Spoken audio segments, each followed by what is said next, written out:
चौकीदार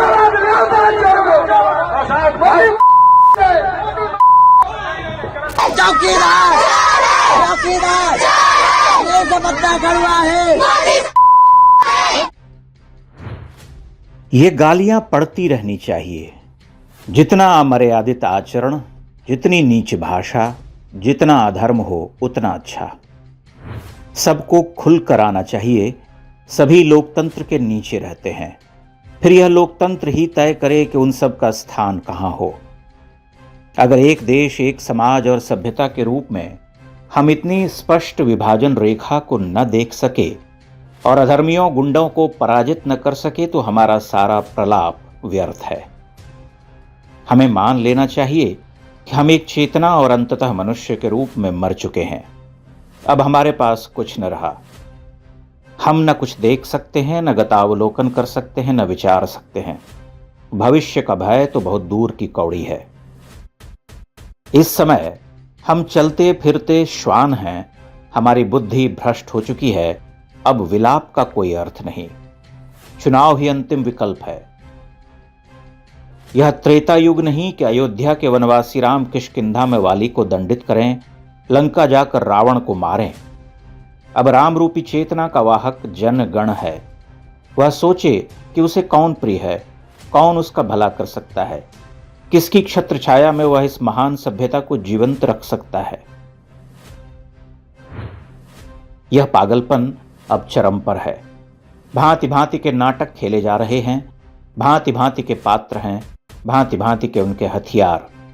कभी वोट चोरी तो कभी चुनाव आयोग पर सीधे आरोप।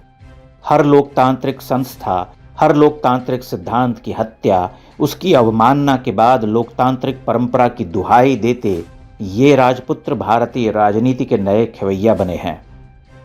एक खुद को इस देश की सत्ता का सर्वसिद्ध अधिकारी मानता है, दूसरे को बिहार में अपने भ्रष्ट पिता की राजनीतिक विरासत को बचाना है।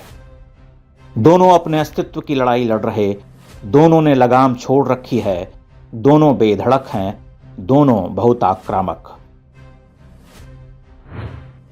कांग्रेस का राजपुत्र हर बात पर पिता, दादी, नाना, परनाना के पराक्रम की झूठी कहानियां सुनाता है, झूठ पर झूठ गढ़ता है, निर्लज्जता पर निर्लज्जता करता है, लेकिन ढिठाई कभी थमती नहीं। उसके लिए भारतीय लोकतंत्र नेहरू से शुरू होकर राजीव और सोनिया पर समाप्त हो जाता है। उसके परे जो भी है वह गाली खाने को अभिशप्त है। अभद्रता और अमर्यादा की कौन कहे। पिछले 3 लोकसभा चुनाव में बहुमत से जीतकर प्रधानमंत्री बने नरेंद्र मोदी उसके लिए तुम कहे जाने के अधिकारी हैं। न भाषा की कोई मर्यादा, न कोई लिहाज। लोकतांत्रिक परंपरा की बात तो व्यर्थ ही है। ट्रंप ने आज कहा कि जब हिंदुस्तान पाकिस्तान का युद्ध हो रहा था, मैंने फोन उठाया और नरेंद्र मोदी से कहा कि सुन, ये जो तू कर रहा है इसको 24 घंटे के अंदर बंद कर। और नरेंद्र मोदी ने 24 घंटे में नहीं, 5 घंटे में सारा का सारा रोक दिया। तुम वोट चोर हो, प्रधानमंत्री चुप क्यों है? हमने नरेंद्र मोदी से कहा, पार्लियामेंट में कहा, तुम्हें जाति जनगणना करना पड़ेगा। जैसे ही मैंने ये देश के एक्सरे की बात की, वो नरेंद्र मोदी कांपने लग गया।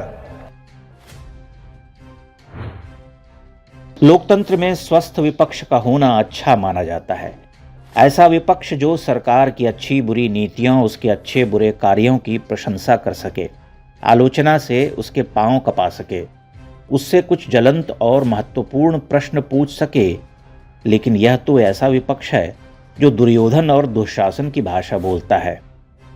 यह बिल्कुल उसी पथ पर चल रहा, यह कहते हुए कि मैं जानता हूं धर्म क्या है, परंतु मेरी उसमें रुचि नहीं है, या रुचि है भी तो मेरा धर्म केवल सत्ता प्राप्ति है।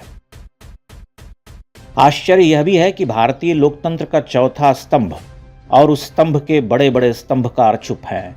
इस गाली गलौज की राजनीति में उन्हें रस आ रहा। इसलिए अब भारतीय समाज को ही तय करना होगा कि वह किसे अपना नेता बनाना चाहता है, उसे किस रास्ते पर चलना है। यह केवल राजनीतिक चुनाव की बात नहीं, बल्कि समाज के साधारण बुद्धि, विवेक और दृष्टि की भी बात है। इस जटिल प्रश्न का भी उत्तर है कि भारतीय समाज अपने क्षुद्र स्वार्थ, जातिगत जकड़बंदी से कितना मुक्त हुआ है।